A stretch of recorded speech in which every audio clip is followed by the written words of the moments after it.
এই বন্ধুরা, পৃথিবী যেখানে আমরা বসবাস করি, যে গ্রহের দানগুলোকে নিয়ে আমরা বেঁচে রয়েছি, যুদ্ধ, ভালোবাসা, পরমাণু বিস্ফোরণ, বিশ্ব উষ্ণায়ন, কত কিছুই না সহ্য করে আমাদের এই পৃথিবী। কিন্তু আপনি কি জানেন মূল্যবান সুন্দরতম পৃথিবী তৈরি হতে কত যুগ যুগ সময় লেগেছে?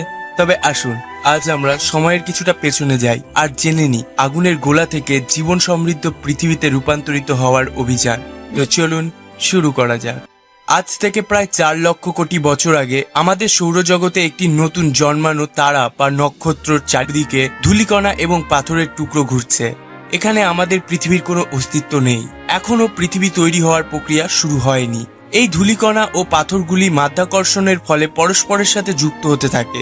লক্ষ কোটি বছর পর এই ধূলিকণা ও পাথরগুলি পরস্পরের সাথে যুক্ত হয়ে একটি বড় গোলাকার অগ্নিখণ্ডতে পরিণত হয়। কিন্তু এখন এটাকে পৃথিবী বলা যাবে না, কারণ এটা ভীষণ গরম, মানে এটা আজকের শুক্র গ্রহের সমান।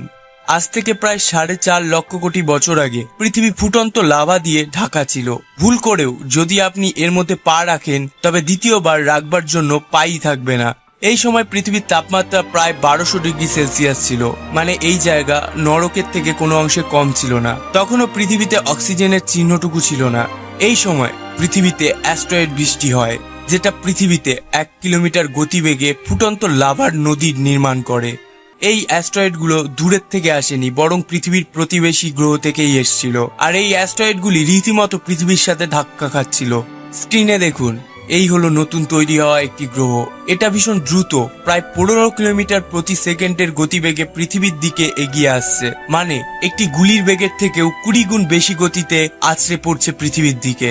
আমাদের এটাকে ওয়েলকাম করতে হবে, কারণ এটার জন্যই আমাদের সুন্দর চাঁদের সূচনা হবে। এবার আমাদের পৃথিবীর চারিদিকে পাথরের টুকরো ভরে গেছে। এখানে এত ছোট ছোট পাথর রয়েছে, যার ফলে পৃথিবীর পাশেও শনি গ্রহের মতোই একটি রিং তৈরি হয়ে গেছে। এই রিং একদম শনি গ্রহের রিং এর মতো 2 ভাগে রয়েছে। প্রথম রিং আজকের পৃথিবী ও চাঁদের মাঝখানে, অন্যটি চাঁদের পেছনে রয়েছে। এই রিং থেকে রীতিমতো অ্যাস্ট্রয়েড পৃথিবীতে পড়ছে, কিন্তু অ্যাস্ট্রয়েডের আসল বৃষ্টি এখনো শুরু হয়নি। এখন এই রিং ধীরে ধীরে গ্র্যাভিটির কারণে একটি 3000 কিলোমিটার চওড়া গোল পিণ্ডতে রূপান্তরিত হবে। আর এখানে আমরা দেখছি আমাদের চাঁদের জন্ম। এখন এটাতে কোনো দাগ নেই এবং এটা এখন পৃথিবীর খুব কাছাকাছি রয়েছে, যার জন্য এটা অনেক বড় দেখাচ্ছে।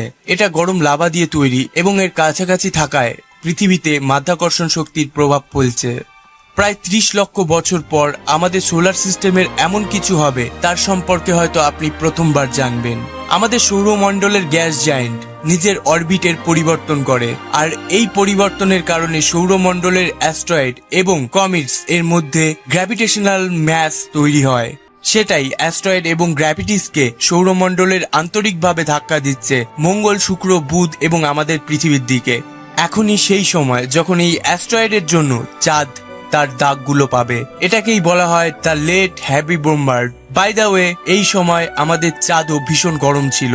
এটা আকাশে একটি বড় জ্বলন্ত লণ্ঠনের মতো ছিল, আর এটা পৃথিবীর এতটাই কাছে ছিল যে এর মাধ্যাকর্ষণ পৃথিবীর ওপর আজকের তুলনায় 25 গুণ বেশি প্রভাব ফেলেছিল।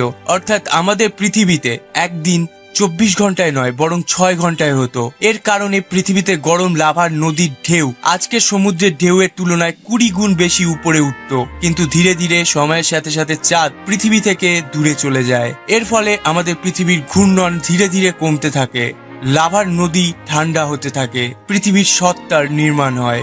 এই সময় একমাত্র জ্বলন্ত চাঁদই আমাদের আকর্ষণ করবে এমনটা নয়। আকাশে আরো 2টি উজ্জ্বল তারা দেখা যায়। এই জ্বলন্ত তারার মতো দেখতে এগুলো আসলে তারা নয়, আসলে এগুলো গ্রহ, জুপিটার এবং স্যাটার্ন।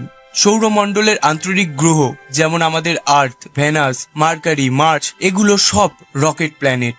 এগুলো বেশি সময় পর্যন্ত গরম লাভার রূপে থাকতে পারে না। কিন্তু জুপিটার এবং স্যাটার্ন আসলে গ্যাস জায়ান্ট, যার জন্য অনেকক্ষণ গরম থাকতে পারে এই গ্রহগুলি। পৃথিবীর জন্মানোর এই সময়কালে জুপিটারের টেম্পারেচার 5000 ডিগ্রি সেলসিয়াস ছিল এবং স্যাটার্নের 3000 ডিগ্রি ছিল।